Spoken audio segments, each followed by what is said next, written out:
I mean, I've had the one or two clients, or not clients, I've had one or two critics say, Naz, are you really hitting 20%? Well, my thing is, I'm not going to use my figures. He's more Ghanaian than me. Like, he spoke about his story of, being born and bred in Ghana. Right. I wasn't born in Ghana, but I'm Ghanaian. Ghana is beautiful in the sense that you have everything you want. It's a love-hate relationship. That's how I define my relationship with Ghana.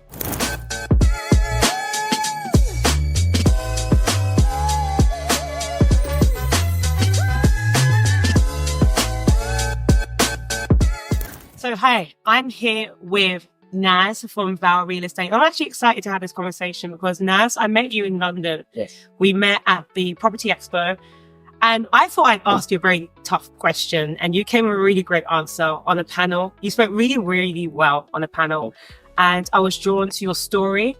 He's more Ghanaian than me. Like, he spoke about his story of, being born and bred in Ghana. Right. I wasn't born in Ghana, but I'm Ghanaian.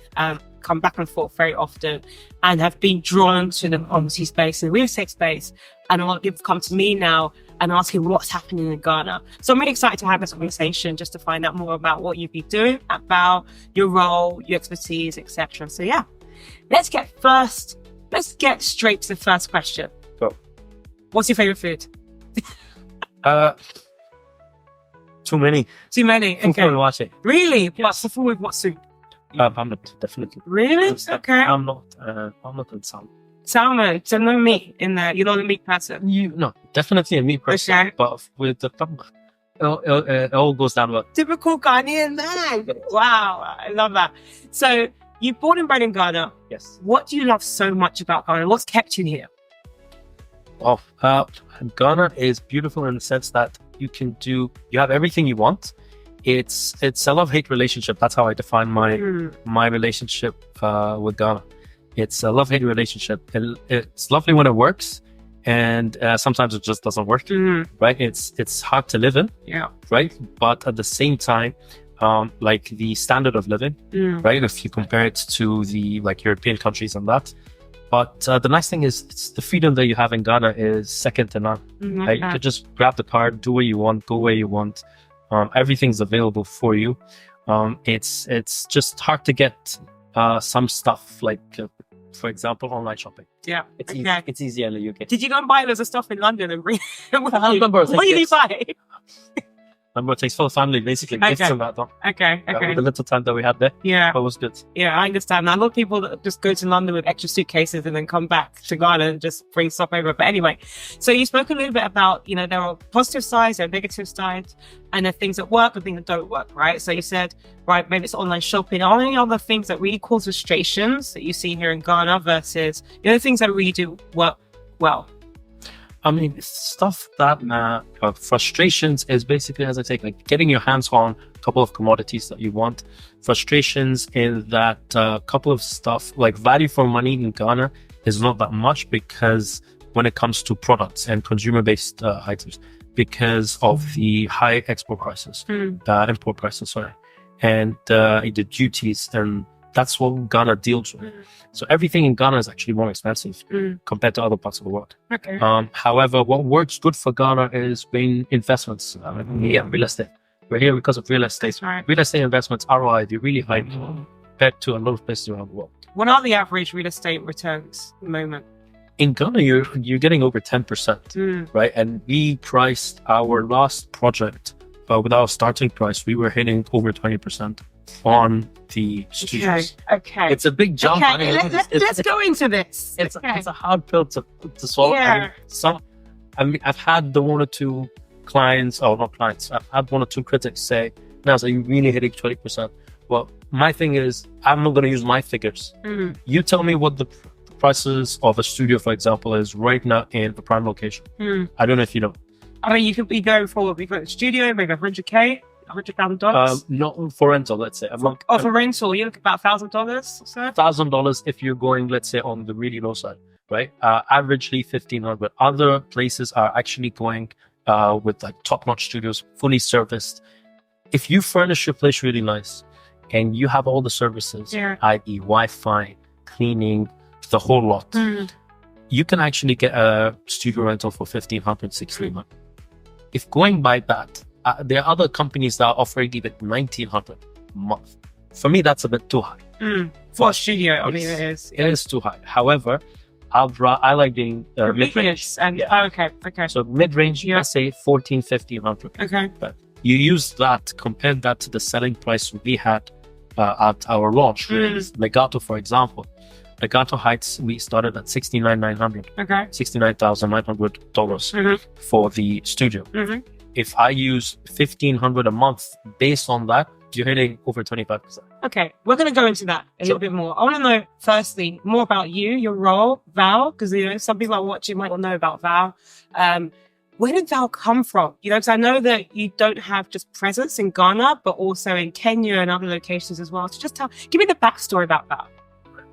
VAAL is VAAL's experience is 20 plus years in real estate. Company is owned by Egyptian and Turkish group. It's an Egyptian-Turkish company. The head office is in Turkey, Istanbul. Okay. And our branches are in Kenya, Ghana, and right now we're just about to launch in Uganda. Oh, excited! Have you been? No. Okay. Hopefully we'll be there for the launch. Nice. So my role here in VAAL is a sales manager in VAAL Ghana. And in the whole company as a whole, we've had 7+ projects. Okay. We're actually, with the launches that we're about to do in Kenya and in Uganda, we're looking at 12 projects. So 7 is Ghana? No, 7 is in Kenya. In Kenya, okay. Yes. Okay. Ghana, we have 4 right now. Yeah. And then in Uganda, 1. Okay. So in total, we have 12. Right. Okay.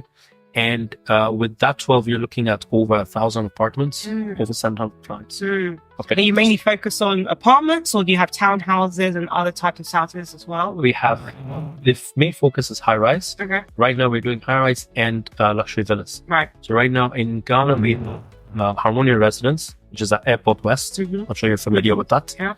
And we have Harmonia Villas in Catamount. And now we've just launched Legato Heights in Bridge and Nirvana Villas in Soy Bridge. Amazing. So much to unpack there, right? Because somebody who is maybe coming from outside of the country, they're coming to Ghana, and they're looking for a developer to try and buy property from, right? First thing they'll be asking is, where do I go and look? What are the locations? What are some of the you spoke a lot about the returns, the potential yields, but that's also very much tied to the location that you potentially buy in, right? So where would you say, if I was to give you 6 areas in Accra, or let's make it Ghana, right? Because you mentioned Ghana rather than saying Accra, and very often people say Ghana's not just Accra. But if you were going to say in Ghana, where would you say are the top locations in terms of the prime areas to buy property in? All right. VAAL's business plan only deals with prime locations. Okay. So when you come to VAAL, you can guarantee that you're getting your property in a prime location. Okay. Prime locations in Ghana are airport residential. So that includes obviously Airport West, Airport Residential, Labone, Cantonance, and Ridge. Okay. So these are the prime locations. Everything outside this is you're just going slightly in the suburbs. That's what I would think. I mean, living my whole life in Ghana, I think I know a bit more about that. Say that these are your prime locations. Sure. Then as you go further, you're looking at maybe East Legon, that's slightly going further, and so on and so forth. Like East Legon, you have East Legon, Osu getting there. Those are suburbs surrounding these prime locations. Concerning where you're going to get your property, everybody's in Accra. The whole year of return, the diasporas, everybody comes in. Yes, they want to do a lot of things outside Accra, but they want to live in Accra because all the events, all the shopping, the what you need to do, it's all in Accra. So ideally, that's where they want to live, in those prime locations. There's not much business and demand for these types of buildings and projects outside Accra. Okay. Right? I think there is something happening in Kumasi with a developer that's there, right? And I mean, we've been to Kumasi, we've done some legwork there, and recon there. The demand there is not as high as Accra. And until that infrastructure gets there, the demand gets there, obviously we would see ourselves moving there as well. Sure. I mean, the airport is now going to be going, you're going to have direct international flights from Nixon soon, hopefully. So maybe that might also help to, to speed up that. So again, when it comes to some of the properties that you have, do you find that people are buying them for residential purposes, or they're buying them for investment purposes to actually rent out to, whether it's expats or, companies or whatever it may be? What do you tend to find when it comes to your types of properties? Now, our properties are investment properties, but we have them as, first of all, luxury, and we give them the homey feel. So you can easily live in there for a long let. And at the same time, looking at the clients that have bought with us, it's really mixed. We have some people buying for mixed use, of investing and flipping. So we have clients that buy with us, not to even rent out. They want to buy in early and hold once the prices go up, and then they flip. And we have that business model as for our investors as well. Other clients want to buy in and then get returns on them. So that's i.e. investment and rental. And then we have the other side, which want to buy and live in because they love the location. It's they want it as a vacation home, a vacation unit. So when they visit Ghana, like yourself, you come in Ghana twice, 3 times a year, if not more. You would have your unit there, and then you come and visit and stay. So let's look at those 3 options, right? So you've got the buy and flip, you've got the buy and hold flip, and then you've got the buy for investment purposes, and then you've got the buy and for residential purposes, right? With the buy, hold, and flip, typically, what would you say would be the average returns when you're buying off plan and you want to flip that once it's maybe ready and they're selling that to a ready market? Okay. Let me not give... I'm putting you on the pressure here. No, it's not at all. I get this question. So I want to give you actuals. Okay. So you've bought let's use Harmonia Residence. Yeah. When we started setting Harmonia Residence, we were setting Harmonia Residence off plan just under 70,000. Okay. Right? Right now, I'm selling studios at Harmonia Residence for 100K. All right. So what's the duration? What's the timeline in that? 1.5 years. Okay, so somebody bought 1.5 years ago. They were buying a studio apartment for $70,000, right. And a year and a half later, you are now selling those exact same units at $100,000. Okay. Right. And I mean, this is the range that we're going with. Other depending on the unit that you've gotten, some people have done slightly more, slightly less. I'm just giving you averages. Yeah. So Harmonia, is that fully occupied now? Is that Harmonia Residence is currently on the 2nd floor built. Oh yes, I saw the video. Was that the one that we saw the video? Correct. Amazing. Okay, you've been going quickly, right? Correct. We're averaging right now 2 floors every 40 days. That was a start. When you showed that and you showed the aerial view of that road, I was actually very surprised, because not many developers can actually do that in that time frame. Thank you. So it's quite commendable for that. It's quite we're really proud of that achievement. But in the span of 4 months, we've been able. That's when we did the raft. So we did the raft. Raft is when you finish your digging, right, and then you do the foundation of the project. So the raft was done at the end of July, early August. From August 2023 till now, we've done 3 basement floors underground, ground floor, and we're now on the 2nd floor at Harmonia Residence. Okay. So essentially, you've done pretty much 5 floors. Amazing. So let's talk about these different property units, right? So we've got Harmonia, we've got Legato. I just love the name Legato. Thank you. You spoke a lot about the name in terms of where it came from, and that really resonated with me because I like music, right? So Harmonia, and they all have a musical type. Yes, Harmonia actually comes from the word harmonica. Yeah. So I don't know if you've seen the Harmonia Residence, which I'm trying to look for everything right now. I have Legato. Actually, I have Harmonia Residence. Okay. There you go. So Harmonia Residence, that's actually a harmonica. And I can put that for your viewers as well. So if you see that is a harmonica on the side. Yeah. Hence the word harmonia. Yeah. That's how we got its name. I love that. And legato comes from the word, it's a verb. I was explaining that while we were in the UK. So legato is when you play in legato, you're actually playing smooth. So you went from one musical tone to the next, very smoothly. I love that. So you're playing in legato. I love that. So tell us about the availabilities and the timelines for what you have available right now based on the different properties you have. All right. So I'll start with the ones that's about to get completed. As soon as, which is Harmonia Villas. Harmonia Villas, we're in the handing over stage. We're pretty much 95% complete. We're doing the final touches in the landscaping for those units in cantonments. So the buyers are all ready. And they can't wait to get into their homes. I can imagine. So that's our first project to be completed. The next project completed to be completed after that is Harmonia Residence. That's going to be completed in 2025. Mid 2025. And with that one, so we're like 50% into the timeline. And once that gets completed, that's in 2025. With payment plan, we're also doing the same 1.5 years interest rate for Harmonia Residence. After that, we have Nirvana Villas. Nirvana Villas is going to be completed in August 2026. And then Legato Heights in November 2028. 2026 and then 2028, right?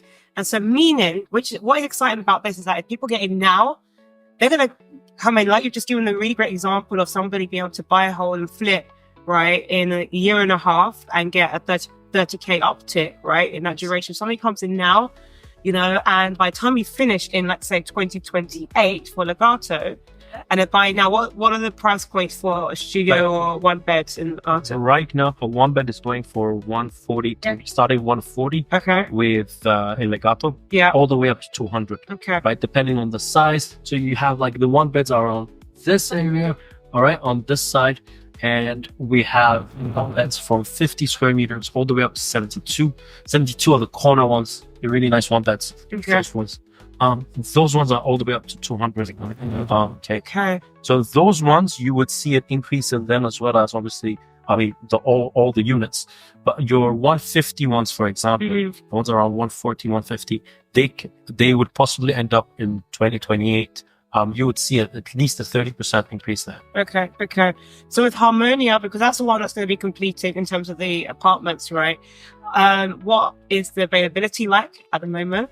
And with those, what are the availabilities? So we've got 2 beds left, 1 bed left. What can people do? With Harmonia Residence, we have only 25 units left, approximately, give or take. In how many units are in the entire building? In the whole, there's about approximately 240 units. 240 units. Yes. Wow. 240. Nice thing is, Legato Heights is also 346 to be exact. Wow. But the nice thing about Legato as well is the 2 buildings. So this is actually 2 buildings. You have one building on this side, which is the front, and then you have the back. And those are 2 separate buildings. Interesting. Right? On the interior, you have 2 separate entrances, 2 separate elevators.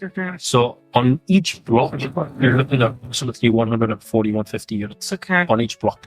All right. And so it's not as, let's say, it's not as dense if I want to compare it to residence, right? But residence is bigger. When you showed the video, it reminded me of when you like go on holiday and you have like everything like all inclusive, you got like an all inclusive type holiday, and you have like the swimming pool, you got like the restaurant, you just got everything in that exact location. That's when you show me a picture. That's like the immediate thought. I've gone over to like Spain or Mallorca and have that entire, like everything is at my fingertips. Just tell me about the amenities, what you've got at residence, what you've got at Legato. What can people expect when it comes to, what is at their fingertips in the apartments? But the nice thing is both of our projects have an amazing number of amenities. At Legato, let's start with residence. Residence, our ground floor. So what we've done is we haven't started the residence at the ground or first floor. So our ground floor is double ceiling height. Then we have a mezzanine floor. Then we have our first residential floor. So like our office here, you're on the 3rd floor right now. But when you look out the window, it doesn't look like it's like the 3rd floor. The reason is this building that we're in, our head office, has the same concept. Whereas the ground floor is double ceiling and then a mezzanine floor. So with residence, our ground floor is the entrance, the concierge. We have a restaurant there, spa, gym, all that in the residence, right? Kids area, of course, swimming pool, water feature. Those are all on the ground. Then we have the mezzanine floor, which has the 2nd floor restaurant and office spaces as well. Now, then we start with the residential. The residential spans from 1st floor all the way up to the 15th floor, which has the Sky Lounge. And then we have a 16th floor, which is the Sky Villa. And the Sky Lounge, is that accessible for other people or just for the residents? It's for the residents. Okay. Obviously, if you have your invites, you can get there. Sure. But the Sky Lounge is accessible with your residents. Okay. And the 12th floor to the 15th floor are unlocked with the elevator just for those units that are there. Oh, interesting. Yes. Okay. So we try and give everybody their privacy. Right. So our residents, our first floor to the 11th floor has your 1 beds and studios. Okay. Your 12 to your 15, that's your 20 beds. Okay. So that's why you have that privacy. Same thing with Legato. Now with Legato, let's go back to amenities. Legato, you have we're the first developer to have a paddle court. Oh, I don't know if you've played paddle before. haven't, no. All right, so it's a mix between tennis and squash. Okay. Quite nice. Okay. So we have first developer to. Who came up with that idea? We had the space. Yeah. We had the space, and we're looking at what we could do different. And we've seen a couple of paddle courts open in Accra Interesting. right now. Okay. And so we wanted to incorporate I what like we could that. do differently, apart from the normal. Like we have only 1 or 2 developers have a basketball court. Okay. So we've incorporated that. So we have basketball, tennis court. It's the same court. We have a paddle court. We have a running track.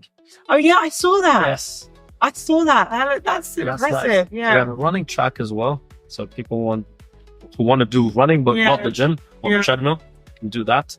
And that was the whole idea for Legato. Legato's land is just over 1 acre. Okay. Right. Now, and we've only built on less than 30% of that land. So we've left all that land space, right? It's approximately, if I'm not wrong, 6,000 square meters. And we've built on just 2,000. Wow. Leaving 4,000 square meters just for amenities, just for that lifestyle, for that freedom. Okay. A lot of buildings in Accra, because it's quite dense, they want to make the most out of it, which every developer is right for doing. Every builder is right for doing that. So they take the land and they build on pretty much everything on, because they want obviously maximize profits, maximize the availability, and they're right for doing it. However, with Legato, we decided to take a different concept. We decided to go higher, right? So we're 20 floors in Legato, right? And the whole idea about it is to have all that land space for you to live and amenities and enjoy. So you have a really large pool with cabanas built in. All right. Again, the whole usual gym, office space. At the front, we have a pharmacy, restaurant. So many amenities. Car park, is that downstairs under car park is the basement as well. Okay. Yeah. So the most of the land under it is just car park. Yeah. Okay. So let's take, for example, there was somebody who was interested in buying one of these units, right? Can you tell me a little bit about the payment plans, what that looks like? And then secondly, let's go into the additional costs, right? So service charges, for example, are there any additional other costs that somebody needs to be aware of they're buying from you? Now, with us, there are only 2 costs that are there apart from the unit. The first cost is obviously the unit itself. And so the 2 additional costs are the legal fee, that's 1.5%, right? Which includes the VAT, 1.5% plus VAT. And that is basically to get your title and the land, the apartment registered at land permission in your name. Okay. So that goes to the lawyers. Okay. So that's in the contract. The second thing is, as you said, service charge. However, we don't stipulate the service charge in all our buildings. The reason that, you look surprised. The reason that is, it's not built yet. We don't know how much it's going to cost us. Okay. So we find it a bit, I don't want to use the word unfair, but we find it's very, you're leaving it too open, right? Do you give a range at least? Now, the market is $3 to $4 a square meter. So what we say is, if the market is $3 to $4, I can either match the market or beat it. Okay. Right? Hopefully we will beat it. Okay. But we don't want to commit ourselves or yourself to the cost, because it might be less, it might be more. But somebody who's budgeting, right, they need to think about, okay, what's their budget going to be? And in order for you to determine what your return on investment is going to look like, you've just given a number of 20%, for example, right? But for you to work on your return on investment, you've got to consider the service charge. You've got to consider maybe maintenance. You've got to consider, your land permission charges, your registration, your stamp duty, all of that needs to be considered. And then now you're going to get your rental income, right? But if somebody doesn't understand what the service charge is, $100, it's $200, it's $300, it's $400. They need to know that so they'll be able to determine, okay, is it actually going to make financial sense for them, right? So I think it is quite important to at least have some kind of a guide to work with. Absolutely. I mean, the guide, as I say, the guide is $3 to $4 a square meter based on your unit. Now, in Accra, studios, for example, their service charge range from all the way from $150 to $200 a month. Mm-hmm. This is the range that I've seen the market do in Accra with the same type of property we do. So this is the guide I would give my clients. Now, you talk about, let's say, stamp duty, taxes and all that. Most of these that you've mentioned are all one-offs, which is the 1.5% that I've just mentioned, right? The only thing that is there is the service charge. Now, the service charge, we don't want to commit and let our client commit to a charge. And in the end, it might be a lot less or a lot more. So what we keep saying is, you know the market. This is the market. We are aiming to actually match it or beat it. And remember, ROIs are calculated on gross. When you want to calculate net, because I like comparing like for like. Sure. If you're calculating ROI on net, then you can calculate net. Sure. The service charges, I understand and I appreciate that. Obviously, there is the market, and you're committing to at least match it or beat the market, right? And that is even in 2028, right? That commitment is there. So, what does the service charge include? Am I right to believe that includes garbage collection, I don't know, backup utilities of some sort, concierge services, cleaning of the common areas? You know, tell me a little bit more about what's included. Everything you just mentioned and more. Okay. So the service charges, I like to basically say it's everything that has to do with the building, apart from your unit. Okay. That's cool. That is the simplest way I like saying it. So everything, so i.e. all the lighting that's not in your unit. Yeah. Communal area, the cleaning, as you said, concierge, electricity, water backup. Yeah. Swimming pool, gym, and all the services around the building. Okay. I mean, of course, not the pharmacy or restaurant. You got to pick one food. I would be able to go to the pharmacy and get medicine like anytime. Like exactly. I pay service charge. I was like a particular customer. Exactly. No, it doesn't work that way. But basically, all the services are there for you to use, and I mean, it's to keep the building in shape. Okay. Right? I've got so many more questions, so I think we're going to come back for a part 2 because I've got questions like, you know, how am I going to pay? What's the payment charges like? The payment plans like? I've got questions like, what's the leasehold like? How much time have we got left on the leasehold? I want to go a little bit more, you know, in depth about the property management. So who's going to be managing the property? Is it the homeowners? Is it going to be yourself? All of that. So I think we're going to come back and do a whole another video on this. So Naz, thank you so much for your time today. Likewise. Really appreciate it. We've gone, you know, through so much, but we'll be back with more information about VAAL and how you can acquire one of their properties at VAAL Real Estate. Thanks, guys.